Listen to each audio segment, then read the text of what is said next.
এদেরকে একটুখানি খাবার দিয়ে আমি ওই পাশে সরছি, দেখেন ওই জায়গায় খাবারের পাত্রটা রাখছি, এরা পুরো পাত্রের খাবার সবই করছে। কি হ্যাঁ এদিকে ও বলতেছে আমার হাতে খাওয়া,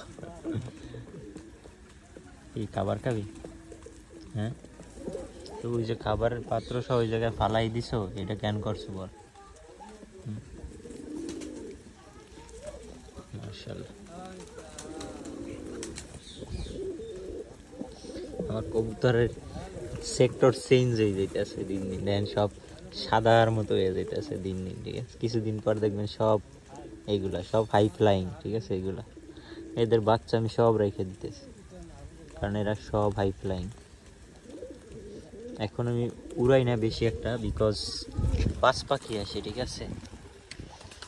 বাজ পাখি এসে নিয়ে যায়। এই যে দেখেন আমি খাবারের এটা রাখছি এই জায়গায়, এরা মনে করেন ফালাইয়া ফলাইয়া সব খাইছে, এই যে সব ফালাই দিছে এই জায়গায়। ওই যে খা, ওই জায়গায় যে পড়ে আছে। কি ওই নিচে পড়ছে ওইগুলো খা। হ্যাঁ মাশাআল্লাহ। আমি এই কবুতরটা এক ভাইয়ের কাছে বিক্রি করছি, বাট ওনার পাঠানোর মতো আমার কোনো ওয়ে নাই। এখন এমন একটা ভুল করছি, ওনার কাছ থেকে আমি টাকা নিছি, বাট ওনার টাকাটা আমি রিটার্ন দিতে চাইতেছি, উনি তাও নিতে চাইতেছে না। আমি কবুতরটা কেমনে পাঠাই এটাই তো আমি মাথায় ঢুকতেছে না। এই কবুতরটা মাদি একটা কবুতর, তাও অনেক দিন আগে। এই যে কবুতরটা দেখেন, এটা মাশাআল্লাহ, দেখছেন?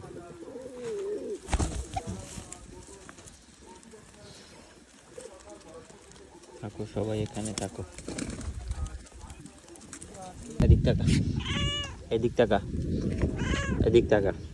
এই এরম কি বলি শোন, আবার চুপ, লাফালাফি করে মারমু কিন্তু। সাম্বা দুষ্টমি করে গা, মারমু। এখানে আসতে দেওয়া যাবে না, এখানে থাক। এরম বসে থাক, গুড বয়, গুড বয়। এই তো ম্যাও ম্যাও ম্যাও ম্যাও। আর একটা লড়ান দে যা, ওই অনেক জ্বালায়, কবুতরে খাবার খাইতে দেয় না, যা যা। বাও, কি কি কি কি সাম্বা, তোরা দিয়ে দিম মানুষ যাবি? ওরা কেউ নিবেন বলেন, ওরা কেউ নিতে চাইলে বলেন, দিয়ে দিম।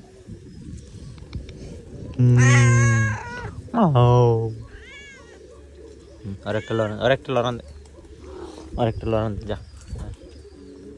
Good boy. আরে আমি ঢাকা পার্সেল পাঠাম, ওই ওই বেশি জ্বালায় আমার, কবুতরে জ্বালায় অনেক। দেখেন আর বাবারে ধরছে কেমনি দুইটা খাবার খাওয়ার জন্য,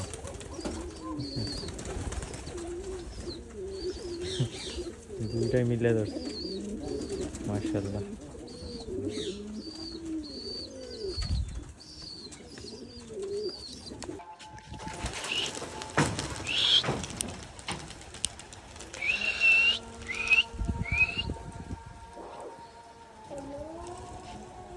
সবগুলার এখন উড়াবো, বিকাল হয়েছে যেহেতু, যেগুলো হাই ফ্লাইং আছে ওইগুলো এখন উড়বে।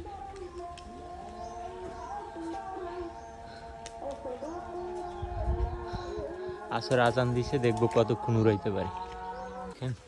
কিছু কিছু নামতেছে উঠতে উঠতে, আর কিছু এমন উপরে গেছে চোখে দেখা যাইবে না হয়তো, এত উপরে। ওই যে দেখেন কোনো রকম দেখা যায়, অনেক জুম করছি যার কারণে। হ্যাঁ, বাচ্চা নামছে, বাকিগুলো এখন উঠতেছে মাশাআল্লাহ। ও যে আমার সব থেকে পছন্দের যারা, তারা একদম মাছির মতো, তাদেরকে আর দেখা যায় না। মাশাআল্লাহ, সবাই মাশাআল্লাহ বলবেন। অনেকেরই আমার কবুতর পছন্দ হয় না, বাট আমার কাছে আমার জিনিস অনেক মূল্যবান, অনেক মূল্যবান, ঠিক আছে?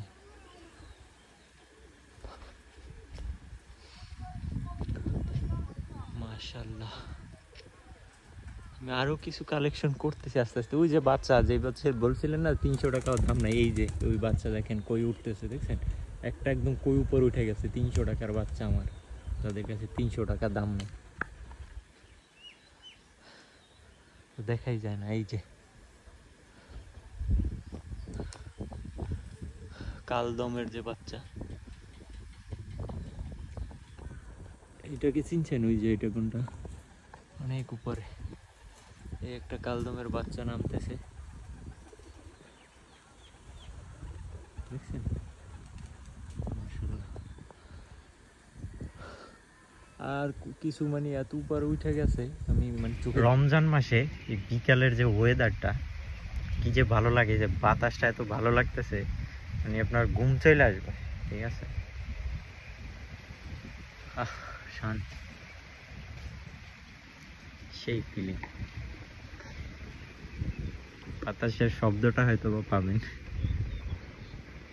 এই যে এখানে দাঁড়াই আমি বাতাসের ফিল নিতেছি, এই জায়গাটাই আমি বেশি ফিল পাই বিকালবেলা, এই জায়গাটাই আমার ভালো লাগে বেশি। এখানে নাই বা এখানে বসতে আরো বেশি ভালো লাগে।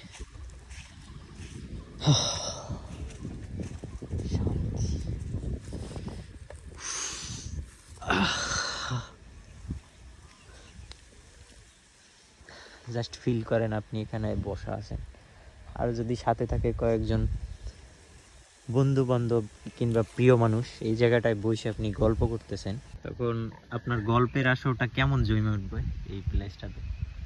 এখানে খুবই ভালো লাগে, মনে হবে যেন এখানে গল্পটা চালাইয়ে যাই, ইফতারটা এই জায়গায় সারি, নামাজটা এই জায়গায় সারি। হ্যাঁ, তাই না? আসলে আমি একলা মানুষ তো, সারাদিন আমি বাসায় পশু পাখি এগুলার সংগ্রহ করতেছি একটাই কারণ, সেটা হইতেছে আমার মাইন্ড রিফ্রেশমেন্টের জন্য। ওদের সাথে সময় দিই, সারাক্ষণ কম্পিউটারের কাজ করতে করতে যখন বোরিং লাগে, তখন আর কি ওদের সাথে আড্ডা দিই, ওদের খাবার দিই, পানি দিই, এই করি সেই করি, আবার একটু মাইন্ড রিফ্রেশ হয়, আবার কাজে বসি। হ্যাঁ, আবার কিছুক্ষণ সময় বিকাল হইলে এই জায়গাটায় এসে একটু বসি, ভালো লাগে। আপনাদেরকে আমার জীবনের একটা বাস্তব অভিজ্ঞতা শিখাই, সেটা আপনাদের হয়তো কাজে লাগতে পারে। আমার জীবনে আমি কিছু সেলফিশ মানুষ দেখছি, যারা সেলফিশ, বাটপার বা কি বলে এদেরকে, আরও অনেক ভাষা আছে, যাই হোক আমি সেগুলো ব্যবহার করলাম না। আমি যেটা বলতেছি, তো এদেরকে চিনবেন কিভাবে, এই কথাগুলো অনেকের সাথে মিলতে পারে, মিললে কমেন্ট করবেন। সেটা হইতেছে যে এরা শুরুতে দেখবেন এত ভালো মানুষ সাজবে, আপনার কাছে আসবে, আপনি লাথি গুত্তা দিলেও তা আপনার কাছেই থাকবে। ঠিক আছে, স্বার্থ উদ্দেশ্য হাসিলের জন্য, যতক্ষণ তার স্বার্থ উদ্দেশ্য হাসিল না হইবে, ততক্ষণ দেখবেন যে আপনি যাই বলেন না কেন সেটা যেন কোনো কিছুতেই কিছু না। তো একটা সময় আপনার মনে হবে না আসলে এই মানুষটা সঠিক মানুষই, বা আসলে সে ভালো মানুষই, ঠিক আছে, হয়তো বা আমি রং। তো যখন আপনার এই ধারণা চলে আসবে এবং যখন আপনি তাকে ভালোবাসা ফেলাইবেন, তখন সে প্রুভ করবে ইউ আর রং। ঠিক আছে, you are wrong, he is right. তখন দেখবেন যে আপনারে লাথি মেরা ফালাই দিয়া তার মতো সে ভালো থাকবে, তার মতো সে চলে যাবে। হ্যাঁ, এটাই হচ্ছে বাস্তবতা। এগুলা আমার জীবনের সাথে ঘটতে ঘটতে আমি এখন মানে অভ্যস্ত। তো এটা সবসময় এই সব মানুষগুলো থেকে কেয়ারফুল থাকবেন। ঠিক আছে, মিষ্টি কথার মানুষদের থেকে সবসময় কেয়ারফুল থাকবেন। এরা স্বার্থ উদ্দেশ্যে আপনার কাছে যতক্ষণ স্বার্থ আছে ততক্ষণ আপনার কাছে থাকবে, আবার যা অন্য যার কাছে স্বার্থ পাবে তার কাছে যাবে। এটাই বাস্তবতা। চলেন এই জায়গায় দেখাই আমার ক্ষেতের কি অবস্থা। আমাদের ক্ষেতে সূর্যমুখী কিছু লাগানো হয়েছিল, হ্যাঁ, তো দেখা যাক কতটুক বড় হয়েছে সূর্যমুখী চারা। বেশি একটা ভালো হয় নাই আমাদের সূর্যমুখীগুলো, কারণ এইদিকে বেশি একটা পানির সংকট। এই যে গাছগুলো, একটা গাছ মারা গেছে, এই ক্ষেতের চারপাশে আছে, ওই পাশে আছে। এগুলো হইলে পাখি কবুতরের খাবারের জন্য হইবে। বাদাম রোপণ করা হইতেছে, এগুলো নিজেদের খাওয়ার জন্যই আর কি। হ্যাঁ, মরিচ চারা রোপণ করা হয়েছিল প্রথম এই জায়গায়, তো মরিচ চারাগুলো হয় নাই। পরে চিন্তা করা হলো যে জায়গাটা নষ্ট হয়ে যাবে, যার কারণে এখানে একটি রোপণ করা হলো, বাদাম। আর এই পাশে কিছু মিষ্টি আলু রোপণ করা হয়েছে। নিজেদের আর কি চাহিদাটুকু তো মেটানো যায়, এতেই অনেক। এই মিষ্টি আলুর চারা, এগুলা মিষ্টি আলুর চারা, এগুলো হচ্ছে বাদাম। বাদাম গাছে ফুল নিচে দেখেন।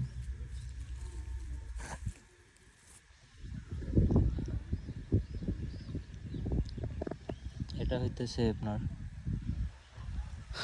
কি গাছ তা তো জানেন, যে লতাগুলো আস্তে আস্তে বাইতেছে। আর 1-1.5 মাস গেলে এগুলোর ভিতর থেকে আলু উৎপন্ন করা যাবে, আলু খাওয়া যাবে।